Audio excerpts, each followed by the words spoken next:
C'est l'heure de l'actualité sur la TV7, mesdames et messieurs, bonsoir et bienvenue, c'est toujours un plaisir de vous retrouver, installez-vous confortablement, les titres les voici.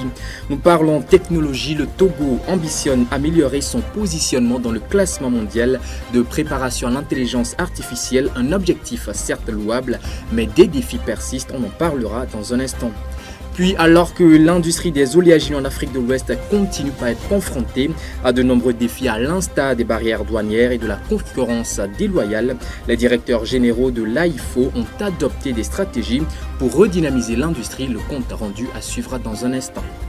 Au-delà de nos frontières en Sierra Leone, le président a indiqué que la plupart des responsables des attaques contre les principales casernes militaires ainsi que les prisons du pays dans la matinée d'hier dimanche ont été arrêtés. Le pays est revenu à la normale après l'assouplissement d'un couvre-feu de 24 heures. On y revient.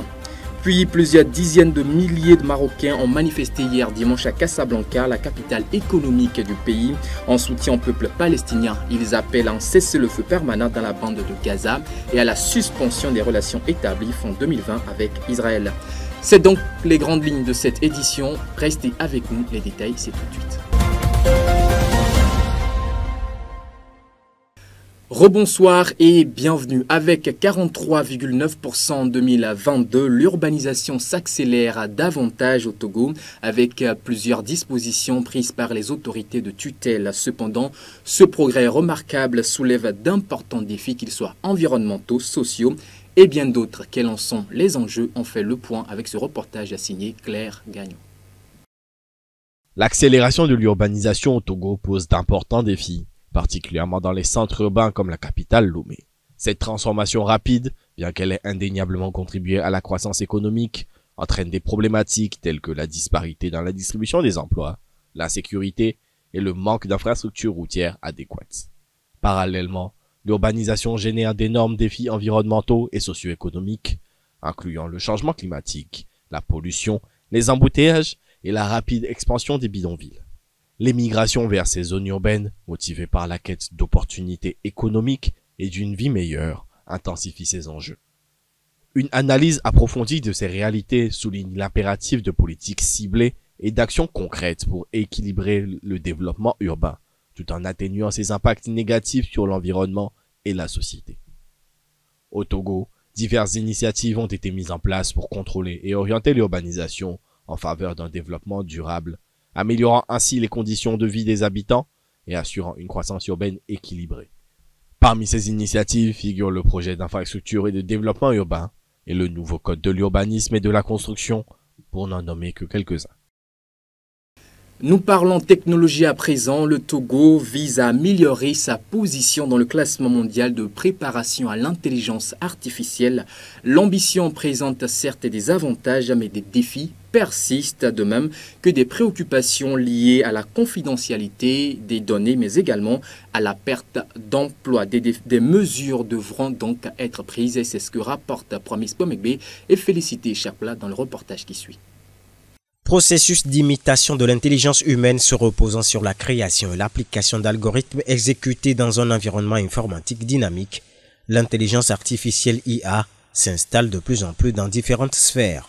Que ce soit dans la santé, l'éducation, l'agriculture et bien d'autres, elle produit des résultats satisfaisants et rend de nombreuses tâches moins complexes. L'intelligence artificielle, c'est cette capacité de l'ordinateur ou de la machine à pouvoir traiter des tâches très poussées, très complexes et très avancées, comme par exemple la reconnaissance d'images ou la traduction. Ça permet d'abord d'aller très vite. Donc par exemple pour la traduction, l'on n'a plus besoin de pouvoir connaître la langue de destination. Les avantages de l'intelligence artificielle sont très multiples et ça peut être même utilisé dans l'agriculture par exemple pour pouvoir prédire des maladies liées aux plantes et pouvoir les traiter plus rapidement. Le Togo occupe actuellement la 23e position en Afrique et la 145e à l'échelle mondiale dans le classement de Oxford Insights 2023 des pays les mieux préparés à l'adoption de l'intelligence artificielle.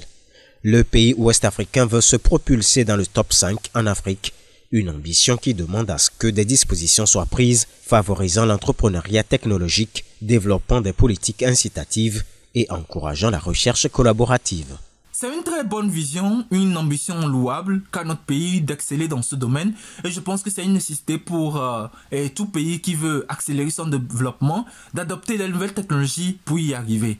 Et comme disposition, il y en a plusieurs, mais la plus importante de tous, c'est l'instruction et l'éducation à pouvoir adopter ces technologies, connaître les avantages, les potentialités de cette technologie, puis ensuite introduire l'intelligence artificielle dans le curriculum des universités, introduire ces outils dans les entreprises pour pouvoir améliorer la productivité des entreprises ainsi que la relation avec les clients. Si l'intelligence artificielle peut transformer divers secteurs, les obstacles persistent, tels que la limitation des infrastructures et le manque de compétences. Le plus grand des défis, c'est d'abord l'accès permanent à l'électricité, puis ensuite l'accès haut débit et permanent à Internet, et finalement l'accès plus facile aux outils digitaux tels que le smartphone, tels que la tablette ou tels que l'ordinateur. L'on évoque des menaces, notamment en termes de confidentialité des données, de perte d'emploi et de potentielle utilisation malveillante. Il s'avère alors nécessaire de s'adapter à améliorer le cadre réglementaire et des normes éthiques pour atténuer les risques.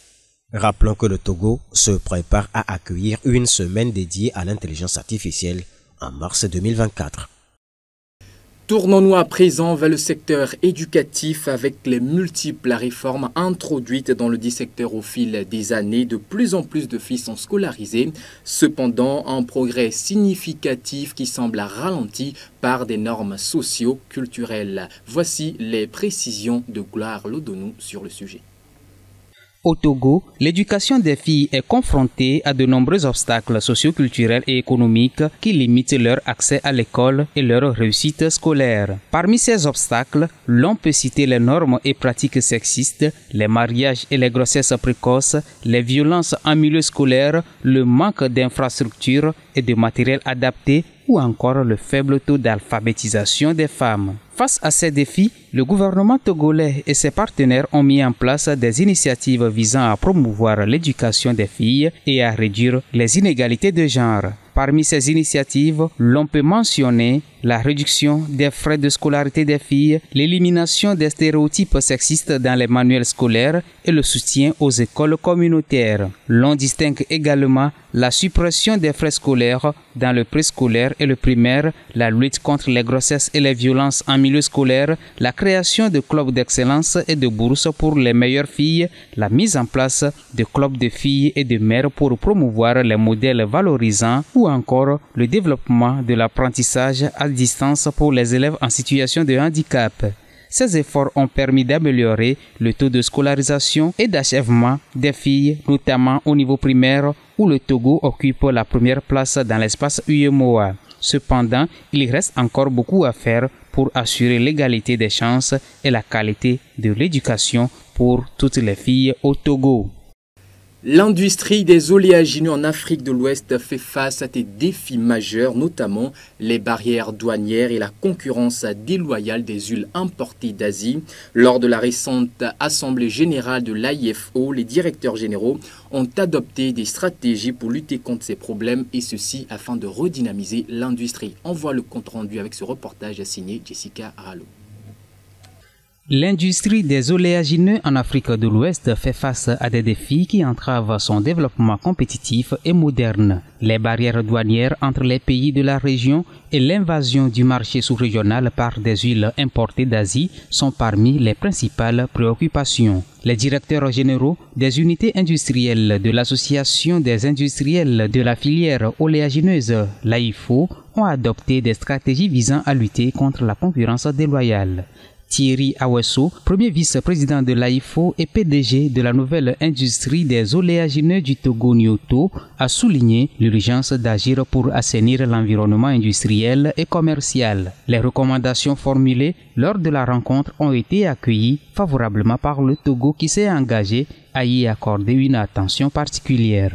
Dans le cadre d'une revalorisation de la filière, un mémorandum d'entente a été signé entre l'AIFO et Catholic Relief Service pour soutenir le projet d'enrichissement alimentaire à grande échelle en Afrique de l'Ouest.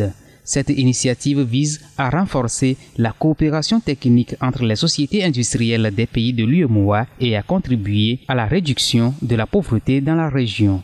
La rencontre entre l'AIFO, représentant les industriels de la filière oléagineuse, et la CEDEAO marque une étape importante pour impulser une dynamique nouvelle dans l'industrie des oléagineux en Afrique de l'Ouest, les autorités douanières et la concurrence déloyale. Les stratégies adoptées et le soutien de partenaires tels que CRS offrent des perspectives prometteuses pour développer une industrie des oléagineux compétitive, dynamique et moderne dans la région. Culture avant de s'envoler pour l'actualité au-delà de nos frontières, la compétition de danse traditionnelle Bobobo, initiée par Lopalef et Sika, s'est achevée le 25 novembre dernier à Agomekbouji après avoir couronné son grand vainqueur et atteint ses objectifs. Harold Messon Atto a pris le soin de capturer chacun de ces instants et nous vous livrons le compte rendu avec ses commentaires de Bernard Quinvy.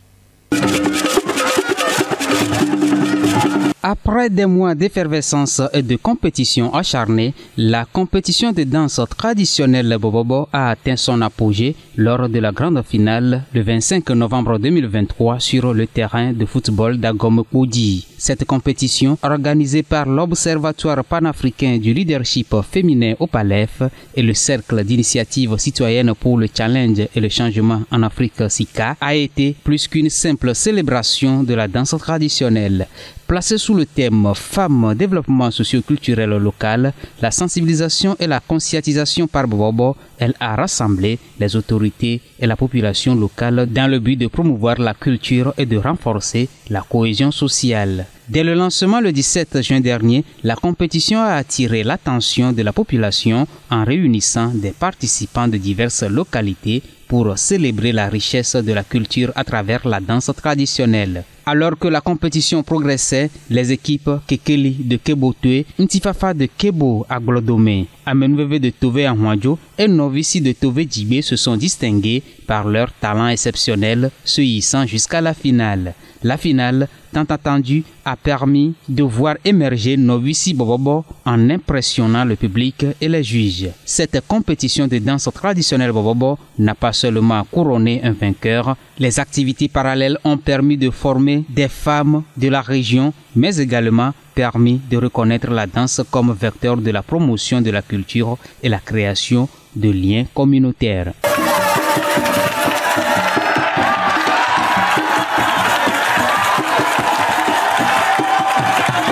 Actualité au-delà de nos frontières à présent, Sierra Leone, plus de peur que de mal. Dans la matinée d'hier dimanche, des hommes ont tenté de prendre le contrôle d'une armurerie à Freetown. Ils se sont heurtés aux forces de sécurité sierra-léonaises. Des échanges de coups de feu ont eu lieu dans la capitale, mais le calme a été rétabli. C'est ce qu'a déclaré dans la soirée d'hier Julius Maada Bio, le président sierra-léonais. Le président de la Sierra Leone a déclaré que la plupart des responsables des attaques contre les principales casernes militaires et les prisons du pays avaient été arrêtés et que le pays était revenu à la normale après l'assouplissement d'un couvre-feu de 24 heures au profit d'un confinement du crépuscule à l'aube. Les attaques survenues tôt dimanche matin ont surpris les habitants et les forces de sécurité de ce pays d'Afrique de l'Ouest et ont suscité la crainte d'un éventuel coup d'État dans une région en proie à l'instabilité politique. Des vidéos diffusées sur les réseaux sociaux semblent montrer des dizaines de détenus s'échappant, alors que les forces de sécurité étaient engagées dans un échange de tirs avec les assaillants près de la capitale. Les attaques ont aggravé les tensions politiques en Afrique de l'Ouest et en Afrique centrale, où les coups d'État se sont multipliés, avec 8 prises de pouvoir militaires depuis 2020, y compris au Niger et au Gabon cette année. Le bloc économique régional d'Afrique de l'Ouest, la CEDEAO, dont la Sierra Leone est membre, a décrit les attaques comme un complot visant à acquérir des armes et à perturber la paix et l'ordre constitutionnel dans le pays. Pendant ce temps, le phénomène climatique El Niño continue à faire des victimes dans plusieurs pays de l'Afrique de l'Est, au Kenya par exemple. En plus des dommages considérables liés aux infrastructures, plus d'une 70aine de personnes ont déjà perdu la vie lors des inondations. On présente la situation dans le reportage qui suit. Au Kenya, la population peine à faire face aux conséquences des graves inondations qui ont fait des ravages dans de nombreuses régions du pays. Au moins 70 personnes ont été tuées par ces eaux causées par le phénomène climatique El Niño. Certaines routes et ponts du pays ont été emportés ou partiellement détruits, laissant les résidents les pieds dans l'eau. J'aimerais que ceux qui sont de l'autre côté obtiennent de l'aide. Premièrement, ils n'ont pas de nourriture. Et l'autre chose, il faut reconstruire les routes. À l'heure actuelle, il ne peut rien se passer parce que les routes sont détruites. Ces pluies torrentielles liées au phénomène climatique El Niño ont frappé la Corne de l'Afrique qui sortait de la pire sécheresse qu'elle a connue depuis 40 ans, laissant des millions de personnes dans le besoin et dévastant culture et bétail. De nombreux habitants vivant autour de la rivière Tana se sont retrouvés sans abri.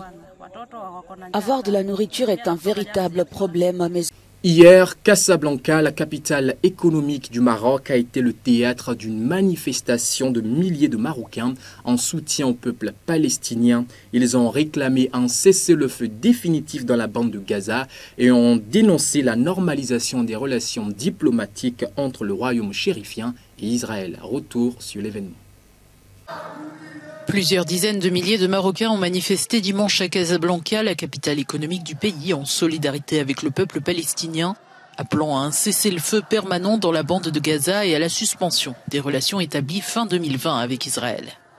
Ce n'est pas d'une trêve que nous avons besoin, mais d'un cessez-le-feu définitif pour se mettre à table, pour donner l'occasion à la paix, pour la création d'un État palestinien souverain avec sa capitale Al-Quds et la possibilité de retour de tous les exilés, de toute la diaspora palestinienne et la libération des prisonniers dans les geôles de l'État sioniste. Brandissant des drapeaux palestiniens et portant des kéfiers noirs et blancs, les manifestants ont appelé à l'arrêt des relations entre Israël et le Maroc, 3 ans après leur normalisation dans le cadre d'un processus entre Israël et plusieurs pays arabes soutenus par Washington.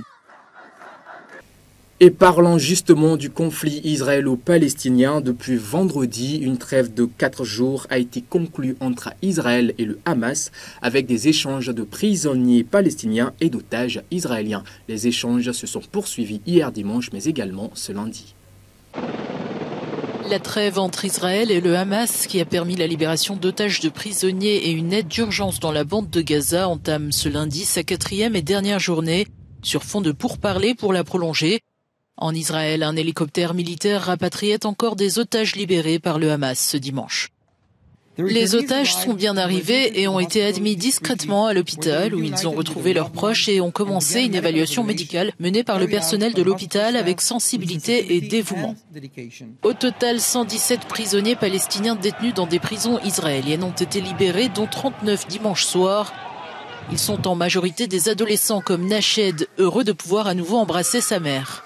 Le premier jour, le 7 octobre, ils sont entrés dans nos chambres, ils ont pris toutes nos affaires et ne nous ont laissé qu'un seul ensemble de vêtements que nous étions censés porter jusqu'à ce que Dieu nous libère. Ils nous battaient, nous humiliaient et nous insultaient durant notre détention. Dieu merci, nous sommes rentrés chez nous.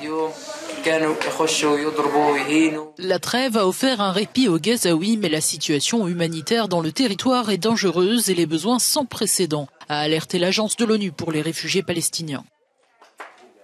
Dans le reste de l'actualité, l'État du Qatar a annoncé que dans le cadre de la médiation en cours, un accord a été conclu pour prolonger la trêve humanitaire de 2 jours dans la bande de Gaza. L'annonce a été faite par le porte-parole du ministère qatari des Affaires étrangères, Majed Al-Ansari, sur son compte Twitter. Et cependant, les camions humanitaires continuent par arriver sur la bande de Gaza. Alors que la trêve à Gaza a été prolongée de 2 jours, de nombreux camions d'aide humanitaire continuent d'affluer par le poste frontière de Rafah, dans le sud de la bande. Une 60aine de véhicules a acheminé du matériel médical pour les hôpitaux qui fonctionnent encore. 11 ambulances ont également été livrées à l'hôpital Al-Shifa, le plus grand de la bande de Gaza. Au total, selon l'ONU, plus de 250 camions sont entrés dans l'enclave palestinienne depuis le début de cette pause. Depuis vendredi, dans le cadre de l'accord entre Israël et le Hamas, 39 otages israéliens ont été libérés ainsi que 119 Palestiniens détenus dans les prisons israéliennes, parfois sans procès. Cette trêve offre un répit à la population palestinienne dont les besoins, selon l'ONU, sont sans précédent. Près de 15 000 personnes, dont plus de 6 000 enfants, ont été tués par des bombardements israéliens. On s'arrête donc là ce soir, mesdames et messieurs, c'est tout pour l'actualité de cette édition. Merci à vous de nous avoir suivis. On se retrouve demain. D'ici là, portez-vous bien.